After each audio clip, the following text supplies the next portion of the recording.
Oh no, that makes me Mark. Is there something wrong with me being called Mark? Being called Mark, is that It's all good. thing? Really? Is that head gone? Part of a bolt series. Okay. If you were Mark, you'd know that.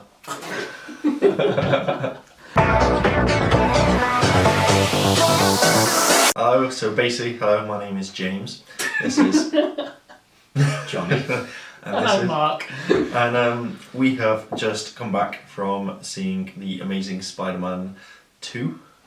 Just checking it's going to pick up our voice, right? Yeah, because it's really quiet. There's no noise. Well, normally you've got a little microphone in front of us and everything. Sorry, off topic. We'll jump back on this. I'm striking up. Okay. Okay. Up it in post-production. It's not what she said. What, up it in post-production? Sorry, carry on. It's fine, it's fun, it's fun. So we're talking about the amazing Spider-Man 2, which came out the other day. Which was it? You've seen it twice now. Yeah, second time I've seen it now. Yeah. Really? It wasn't even worth seeing once. Just saying. And that's it for the day. So, yes, so if you've not seen it, then unfortunately this will contain spoilers. We're going to be discussing what we saw, some predictions that I thought of. I've got one, which I completely have forgotten about now. If you even bring up Black Cat, I will slap you on camera. Okay, you can't bring up Spider-Man. That's going to be a really awkward... And that's the... Black Cat was... we'll get to her. We'll get to her. Did you see the MJ reference? What's her name, Joe? Was I it? missed No. that one. She did have scenes, to be honest, she did have a scenes in Made, but they didn't put it in the... Yeah, she was originally supposed to be in it, but they edited her out. Yeah. Bonus features. Deleted scenes, mother... Right, okay, so it's how many months after Spider-Man 1, the amazing one? Or years, or... How much attention were you paying to this film? I don't do pay that time. much attention. There we go. I think we're looking at a good year, 2 years after... Well, they've gone for events of the first graduation now, haven't they? So Yeah. they've done the whole introduce to her, they've done the whole... So they graduate. They're graduating, and you've got the cameos and the... Oh, it was an awful film. I mean, I'm supposed to be playing bad cop. No, we talk about how good it was, because everyone wants to kind of see this. So we have them graduating, and the lines that they start off with were actually quite fun. I thought this was fun. I thought this was amazing. I thought this was something completely different.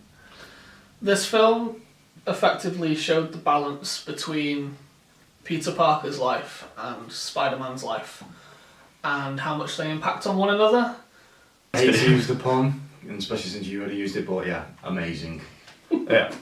I hate to be the one to say it. He used the pun in the film. Come on, he was like, Yeah. You can call me amazing, you can call me spectacular, you can call me webhead. Oh yes, no, yeah, okay, I saw that. Yeah, I was like, oh, that's really cool.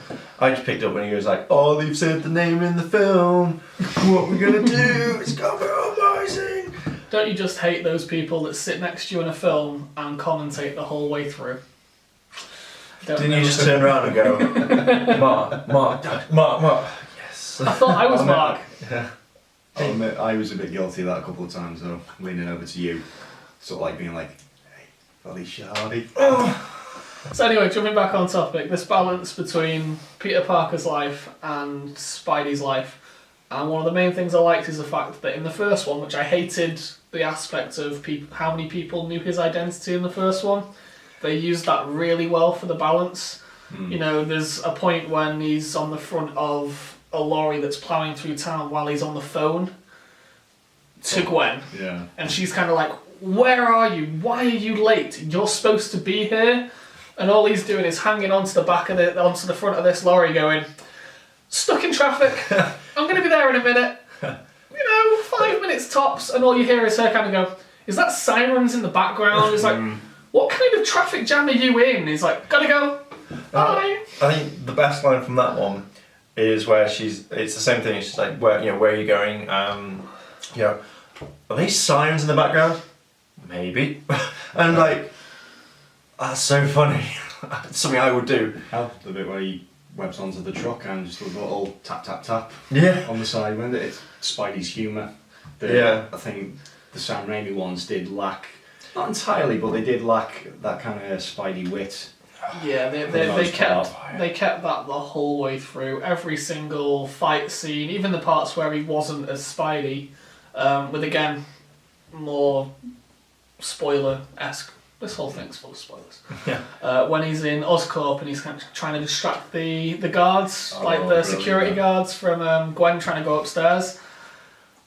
He manages to make it look like he's such a bumbling idiot, while you can still tell exactly what he's purposefully doing. It's kind of like, whoops, sorry guys, oh no, I didn't mean to do that, just throwing them around. It's like, whoopsie. It worked so well. I think, to be honest, when looking at all the film, it worked really well. It wasn't, I'm going to be sat here bored out of my mind. It is literally, boom, let's get this done. Yeah, I think at some point I did feel, not bored, but I kind of wanted it to conclude, but that was like later on. But then again, it brought me back in, and that's how I felt with the Batman film when where he goes off to, in the second one, where he goes off to the dock, I think it is, and I was like, oh, there's more, and I enjoyed it. But yeah, Spider-Man, But again, carrying on what we were saying with the whole humour aspect, the whole you mentioned partway through that you might have been a little bit bored. I didn't find that. I found that the humour that they managed to tie in both in the action scenes, in the non-action scenes, in the Spidey scenes, and in the Peter Parker scenes kept you interested, even in the bits when you kind of thought, probably shouldn't be that interested in this part. All the bits when he's talking to Aunt May. yeah, Like I said to you halfway through, Sally Fields, to her credit, that's Aunt May. And her and Andrew Garfield seem to have a great chemistry on screen together, and just comes across brilliantly as Peter and Aunt May. Yeah. That was funny. I just want to do my own laundry. God damn it! I have been doing your laundry since you were 3. Have a sandwich for your breakfast. Sandwich for my breakfast? You don't turn down a sandwich. Depends what's on the sandwich. Again, it depends if it's someone that's making you a sandwich that you enjoy. You're not going to go, I'll leave that. Just depends if she's letting me do my washing when I'm trying to hide my costume. I'd be taking the sandwich again. See ya. After I've argued, I want to do my own laundry. Going back to the comedy aspect. Why are you so I'm naked! Don't come in, I'm naked! Why are you so dirty? I was cleaning the chimney. We don't have a chimney. What? That, I think, it was a cracking line. I love that sort of thing where it felt like a Spider-Man film. Like even the first one, when we watched that one, and I loved it. I thought that's what we've been missing for all these years. It's a proper Spider-Man, not Tobey Maguire is going to give one quick one-liner and then that's it for the entire film. He said his funny piece and then that's it. Yeah, it's like I have said one funny line for this film. That's my quota filled. It's like, nope. Yeah. How many funny lines have we got? The web slinging, that's an experience. That's pretty much something you just wish you could experience at least once in your life. I like the fact that they touched on his web shooters again. In the film, he was kind of like, these are kind of useless against Electro. He just fries them. And he spent a while trying to work out how they could get around it. Yeah. And it kind of annoyed me that he's supposed to be like one of the science geniuses on a similar level to like Gwen Stacy and all these scientists that he's obviously with. Richards, all those. And he couldn't work out to magnetize them. Yeah. It was kind of here's Gwen Stacy. She needs something relevant in the film. And again, I also liked how they did her. They didn't do the usual damsel in distress, you're a good girl, do what you're supposed to, do what I tell you. Well, they touched on that a lot with the first one. That she just would not listen. Pete was trying to tell her not to get involved. She was like, screw that. I'm perfectly capable of doing that and helping you. And it's compliments of Emma Stone and compliments of the character what they've done with Gwen that they've made her pretty much not that stereotypical damsel in distress. Yeah, it was something different. And I think that's what... Can you just close the bonnet? Peter! I really like the fact that... Love that line, yeah. See, what made that more for me was after she said that and she's cut the string off, she actually closes it and walks off. I'm like... She didn't kind of walk off, she got in the car. And got in the car. And then turned up to save his ass. It's like, I know you told me not to come, and if I didn't, you'd be dead, so... I didn't see it get in the car. She drove it into Electro! I saw that part. Didn't see it actually go, I'm going to get into the car, start it, get some gas, and then drive off. I think the fact that she looks She double looks at the car, then looks to see if anyone's around. It's kind of implied that she was going to nick it. Oh, she Or borrow it. Borrow it from the thing. My dad's a police officer. Was.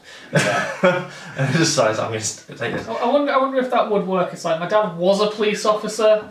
They actually reference Chief of police. Yeah. Well, they reference it later on in the film. Like he goes like, "Oh yeah, do you remember? Yeah, I know who you are. How can we help you?" That was good. But, I liked how well they touched throughout the film on the friendly neighborhood Spider-Man side of it. He made a point of knowing Max's name, like remembering it. Well, he knew he needed a bit of jogging, but I mean, the guy was black and now he's blue. Yeah, he does point that out as well. He's like, hey, you changed your colour here. Wow. But he knew all of the firemen's names. Yeah. After, how many times did you see Spider-Man in a different costume in that? You saw him in his graduation like when he's all fully in his graduation gear, hat on, with the mask on. Yeah. You saw him when he was when everyone else was like, where's Spider-Man gone? We need him now after we kind of got blown into a building. And 2 seconds later he's there with a fireman's hat on. Yeah. I was like, sure guys, yeah, we're good. Cheers Gary, cheers Dave. Guy holds up the convenience store when he's like ill and he's like all wrapped up, and then he puts the costume on and he's like... that must have been minging, like sneezing into your mask. It's like... At least he didn't take it off and go, oh, we go, like he did in the first one constantly. Even with that kid at the end, I thought he was going to take his mask off, but he didn't. He kept it on. And that kid at the end was interesting. It's kind of like Spider-Man's not been around for 5 months because of some event that no one knows why. Why? But his girlfriend died.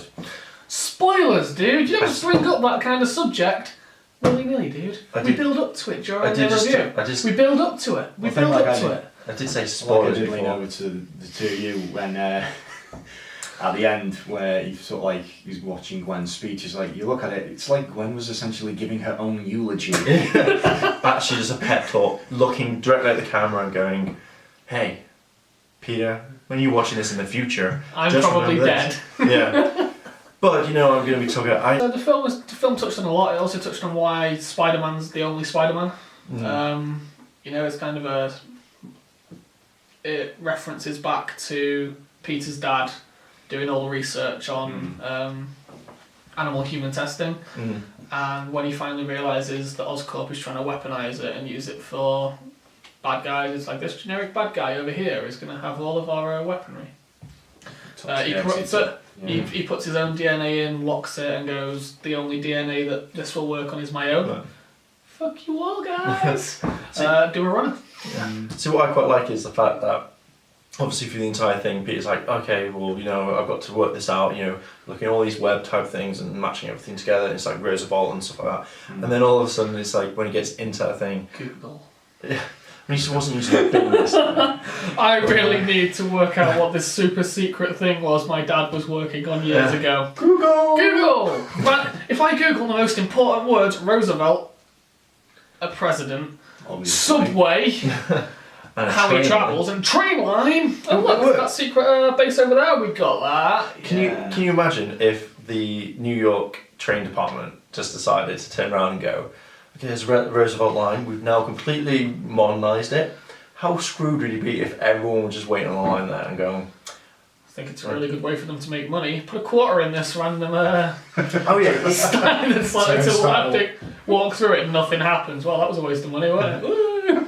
But then you got the thing of like, can you imagine if it was like just a load of people there and it was an actual proper line that they made? It's like, but I was thinking, okay, maybe secret cave would open up. Secret track? Yes, base of the world. Better than some dingy cave. It's a train. It's an imagination. Shut up. You won't turn around and say that. I know. But I also, again, we're not really doing this in any particular it's fun. People might like order. It. Yeah, why not? At the start with the leaving of the parents and the bye, we're leaving Peter with you, and then we're going to get on a plane and fly away, and it's all going well, and like, yeah, we'll just download all this information somewhere else. How amazing. Who the hell shoots a gun in a plane? And how lucky is he that he hit not Aunt May? His mum, yeah. Peter's mum, and not the wall or a window. No. That, you know. Well, what I found more astonishing was they had some really good connection up there. Some internet connection on a plane. It's like, what was it, like 20 years ago? So we're in the 70s, 80s. 10 years. It's only 10 years ago. Oh I shoot! don't even think it was even that. I don't even think it was even that long ago. It wouldn't have been in the 80s because if you're something like in Oh, yeah, it was like This 7 or 8. this is essentially set like Amazing Spider-Man 1 was out 2012. So 10 years, that's 2002. Well, in the flashback, Peter was like 7 when his parents left. And he's now like what, graduating high school? So we're Or talking 10 like years, college, because they're doing all that sciencey stuff that looks Yeah. far more complicated than my science stuff. So if we assume that he's like 22 at oldest, Yeah. Yeah. it would have been 15 years ago. Yeah. So it would 1999, dial up. dial up on a plane. How are you connected to that? We've got a really long wire. Actually trailing along. Pull it, and that's how you get it Along on. the Atlantic. So when it came to like having Harry Osborn, I quite liked how they portrayed Harry. I thought Harry was a very, very good way of doing it. I think the first time I went to go see it, who I went to go see it, they'd sort of lean over and point out, does he actually look like a goblin before he's actually had the suit? I just want to cut his hair. I don't know who the actor is, but he reminded me of Emo Spider-Man. It's like if you had the to, hair. his The hair was yeah. kind of like fake black, either greasy or I'm glad they didn't really go with that sort of classic Osborn hairstyle from the comics. Oh, the gin, What, the the ginger gin tree? Just doing like the little stripes. Oh god. no, but I reckon that I just didn't like the Osborn line in that one. I didn't like the fact that his dad was already dying with no real reason. That's And I didn't like the fact that he was very. One minute he's like, oh yeah, everything's great. The next minute he's like, for fuck's sake. It's like, I don't want anything to do with you, I've got a meeting. We're best friends, really? We're going to go down and talk by the beach. I've not seen you for 10 years. We're best friends again! Well, see, that's quite funny. 'Cause as I said to you before, when you have a certain amount of friends and you don't see them for a certain amount of time, when you meet up, you either sink back into that situation or you think nothing has really changed. So I can kind of see the fact that when Harry Osborn, he's like, what are you doing at my house? He's like, oh, come see how you good. You were there with my parents when they died. You were there for me. And then he turns around and goes like, well, okay. And then he's there. He's thinking, what does Peter want? Does he want something? And then he turns around and they fit back into it. Because there was another one. The way I felt Harry was portrayed was almost a friends are there for something. With Peter, it was like, I need you to get in touch with Spider-Man. I need some of his blood, ask him. And, like, Peter tried saying, I don't know him, I can't get in touch with him. And Harry's like pretty much attitude was, then you're no use to me.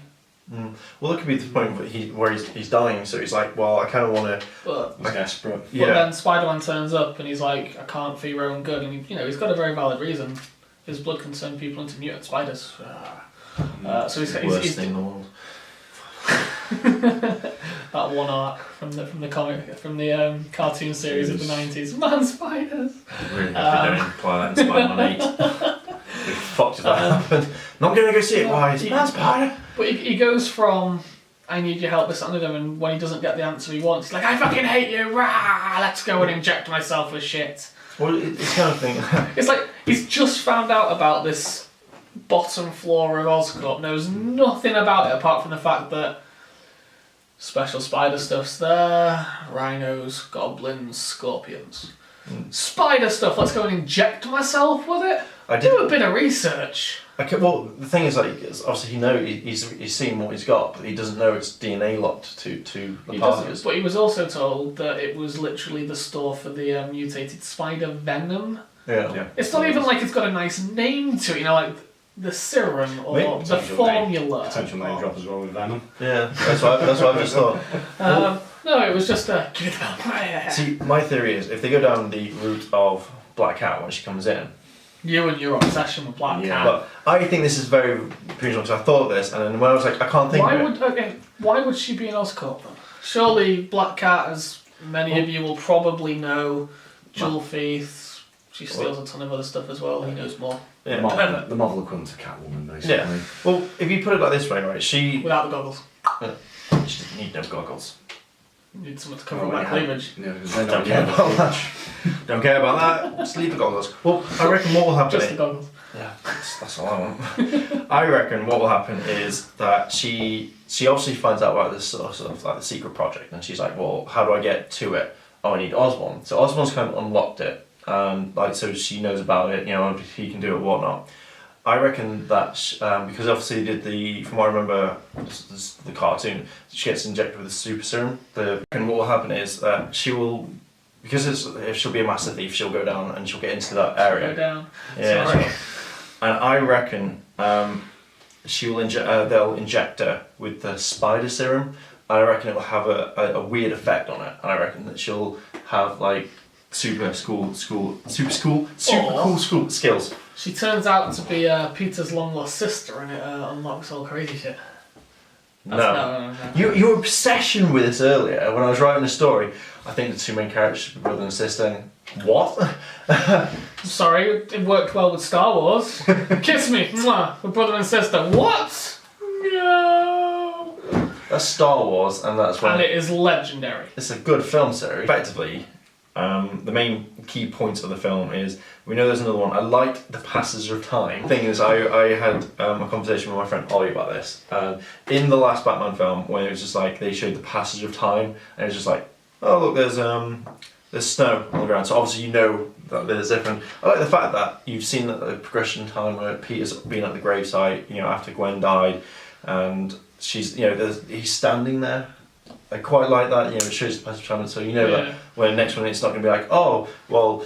Yeah, but they also showed the passage of time by him creepily staring at her from the top of a building. Yeah. And I like the fact that she picked up on that. She was like, how do you know I have been here? You've already told me it's only been open a month. I would have just said you checked in on Facebook 3 or 4 times. It emphasises that connection and the balance between when the girl likes him and when the girl doesn't. When the girl likes you, anything you do, it's so cute and sweet and romantic and oh my god, he went to that much effort for me. When they hate him, why the fuck are you stalking me, you crazy bitch?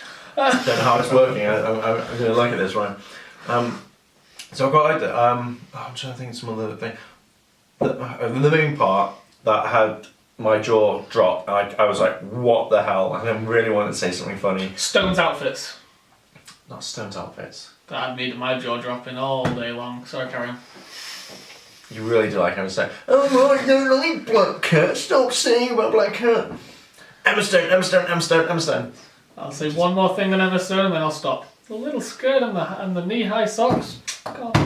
Stone's... To see typical, well, I'm guessing some of the outfits were Gwen's outfits from the comics. I'm pretty sure at least one of them is something that she was drawn in quite a lot.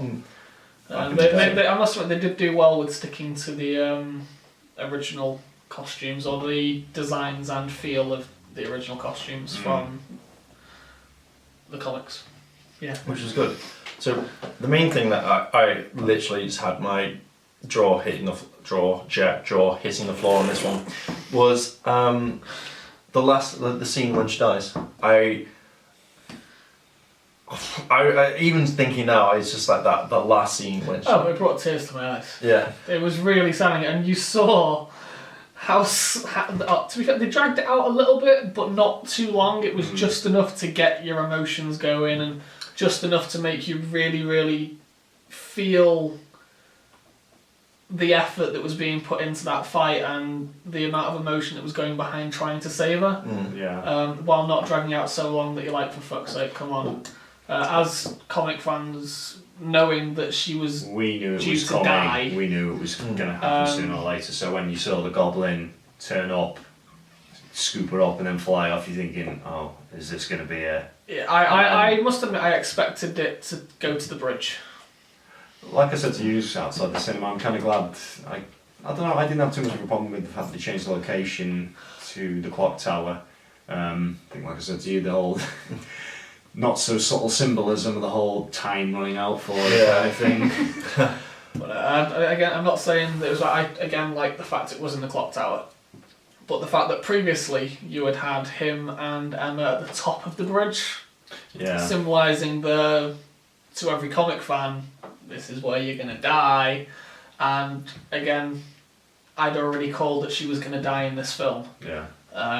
When Amazing Spider-Man 1 came out, I was like, she's going to die in the next one. They're going to introduce. I assumed they were going to introduce Mary Jane, which they were originally going to do. They shot the scenes for it, but they didn't include it, which was good. So I was right on one part. I was like, oh, she's going to die.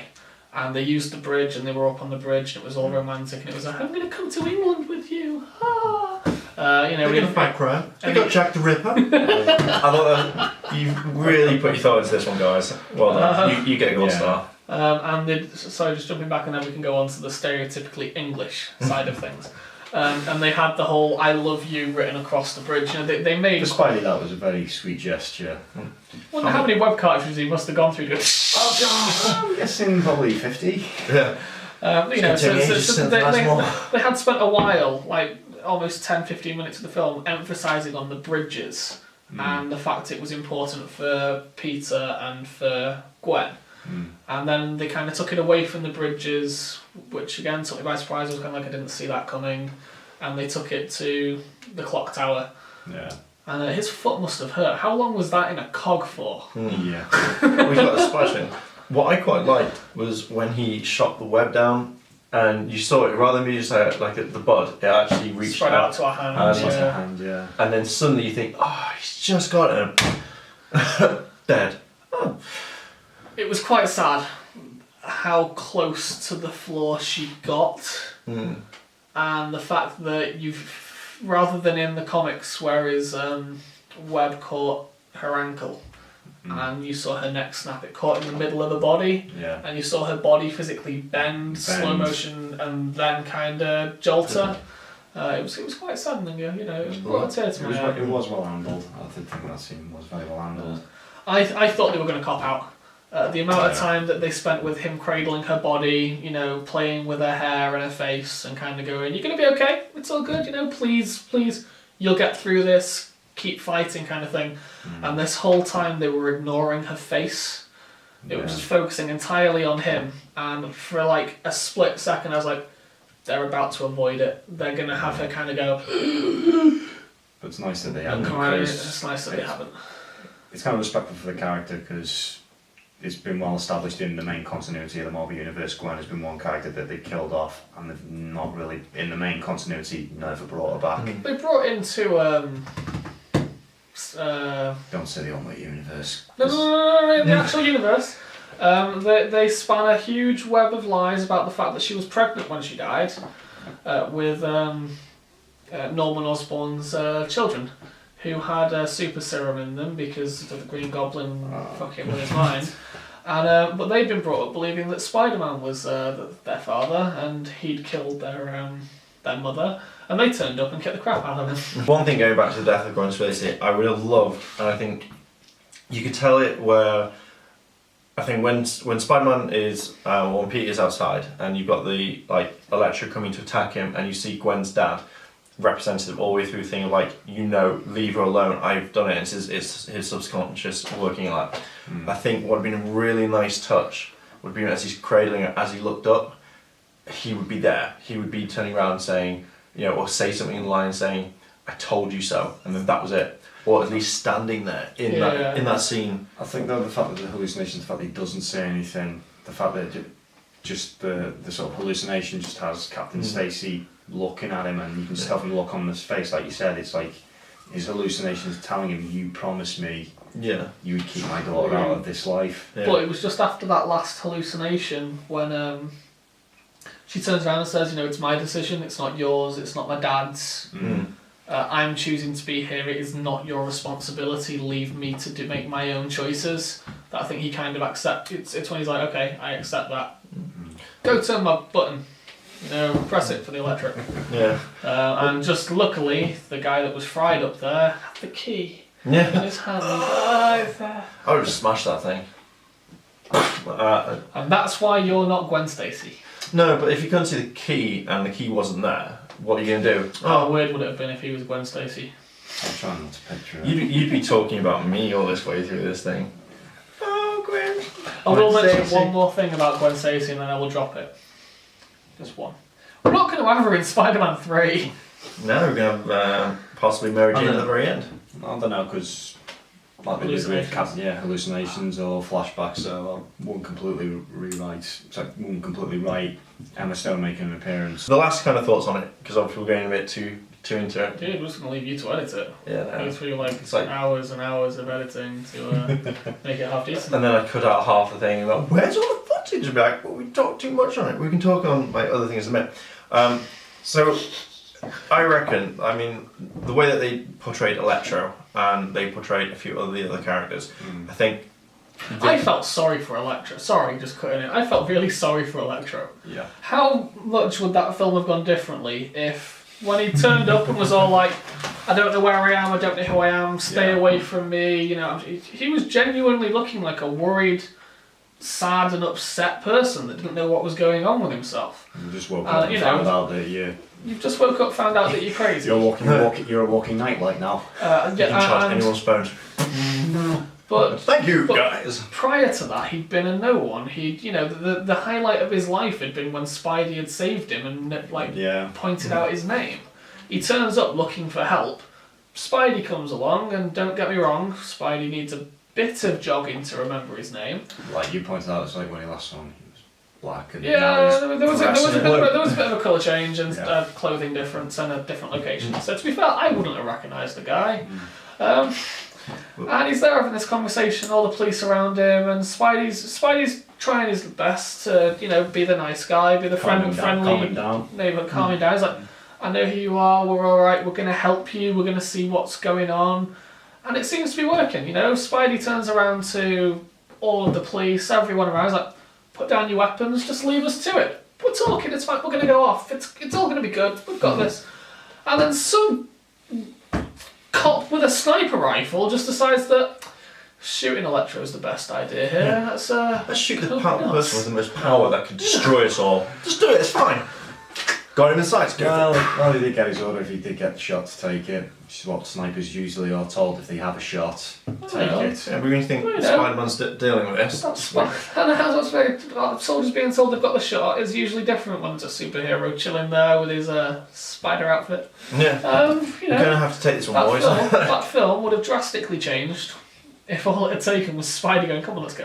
Yeah, let's get you some help and we'll be okay with this. How do you think this should end? But as we're wrapping up, the battery's going to die in like 2. How rude. I'm going to go 2 more points. Go on. And it's jumping back to Harry Osborn. Yeah. Considering he's ill, bit of a spoilt brat, gone to boarding school, there is no point at any point it even suggests that he is either any good at fighting or defending himself or any of the above. How does he get his way into a high security? He pansily fit for. Do you not see that? He electrocuted. No. He electrocuted, ducked, dodged, electrocuted the next person. 2 minutes, picks up the car. 2 minutes later, he's got a freaking gown and a face mask on, and no one questions anything about it. Janitor's closet. That's what I would have thought. Comic book movie, plot convenience. Yeah. Plot convenience. Woohoo! So that was that one. So there we go. Fair enough, you can put that in the relevant part of the... I'm just going to literally just edit little bits out and just keep it, because I think it's quite cool, I like this. Yeah. So there we go, guys. Oh, I quite like a poster in the background. That's one more. I do actually want a green screen and have like Spider-Man playing in the background. Could do. So, in all... or a dinosaur. Dinosaur's cool. So, what do you guys reckon? What do you reckon, James? What do you think of Spider-Man? You've seen it twice now. Very good. Very good film. Like I said to you on the way out, kind of torn which I like better, that or Captain America 2, but to be fair... Ooh. To be fair, yeah. Enjoyable film. Definitely stepped up the ante from the first one. I'm really looking forward to Amazing Spider-Man 3. Okay. And what do you reckon? I liked it. The storyline, the acting, the keeping with Spider-Man as the friendly neighbourhood Spider-Man, keeping with the comics. The soundtrack, hasn't been mentioned, the soundtrack was amazing. Genuinely tied in so well, and Spidey just kind of cutting in at one point. I really don't like this song. It might have been a fourth wall breach, it might not. Yeah. Really liked it. Again, I'd probably say it was up there with The Winter Soldier, but purely on a different level of the comedy value in the Spider-Man was so good. Yeah. Webtastic. It was good. What would you say the overall score was? I've got my thoughts on this I don't one. care about your thoughts. Sorry, go on. Just you skip your man. thoughts. I'm Mark. Oh. You're James. Yeah, I'm Johnny. To be honest, I really enjoyed this one. I think, and this is because obviously I liked like the Iron Man series, and I liked the Spider-Man, not the original 3, which I absolutely hate, but with a really big I person. thought you had Tobey Maguire's poster on your wall upstairs. Yeah? No comical thing. I'm just gonna stare at you. But if you're going to do comparisons, If you did comparisons between Spider-Man and the Amazing Spider-Man, I would say that Amazing Spider-Man destroys it. And if I was Andrew Garfield, I would tweet Tobey Maguire and say, "That's it." Just send it to him, and that's all. But I'd say the first 2 of Raimi's were good. Yeah, I can still watch Spider-Man 1 and Spider-Man 2. The third one was where, for me, the Sam Raimi ones really fell flat on their face. So for this one, they've set up something very good for the third one. Who would you say did the better Goblin? Willem Dafoe. I'm sorry, there's no comparison between Harry Osborn as the Green Goblin in Amazing Spider-Man and Willem Dafoe. Willem Dafoe killed it as Green Goblin in the first one. I thought it was quite cool. But my final thoughts is I love the film. I really did. I think it was very good. And I have never ever in the entirety of any film fangasmed over a character. And Seriously. It was one name. It wasn't even like she was comic accurate. It was not comic. I didn't care. So Iron Man 1. Oh. You did not fangasm the first time you saw like the Mark II armor sort of powering up. Okay. Avengers, when you saw Iron Man turn, because we all know he loves Iron Man. Okay. Or when all 6 of them are standing together. Let's put it Iron this Man way. 3, when every single suit turned up. Okay, right. This is literally. I remember what it was like when it came to Iron Man, and Iron Man. Captain America when he bursts through the door with the shield and his Howling Commandos. Oh yeah, I literally went on the floor. I was like, Alright, okay. Scarlett Johansson as Black Widow. That's not a fangasm, that's a mangasm. Yeah, that was just in my pants everywhere. Right, so Iron Man 1, and then you have Iron Man 3, where all the Iron Man things. Yeah, I was like, nice, yes, it's made. Literally, Felicia's name, I was like, that. You're going to be devastated if Black Cat is not in the next I don't one. care, she's been mentioned in The Amazing I Spider-Man. don't even know what her last name is. It might have just been they liked the name. But again, it's Although been to be fair, I think that would be a bit malicious. Like, Felicia? done. Felicia Hardy? No. Someone else. We're just teasing you. Someone from the IT department. Dude, something that we didn't touch on for the whole review. Oh, Stan Lee! it's. I don't know, I wouldn't say his best cameo. I think his cameo in Amazing Spider-Man Was a lot better. much Was that when the funnier. fight was in the background with the library? And That was the best one I've ever seen he's been in. Yeah, I wouldn't say it was the best. I just like the fact that he turned and was like, I recognise I know that that guy. I know that yeah. guy. And I like the subtlety of the fact he is blatantly saying, I made that guy. He's So that mine. guy right there that you're all watching, He's 2 mine. films in. He's done.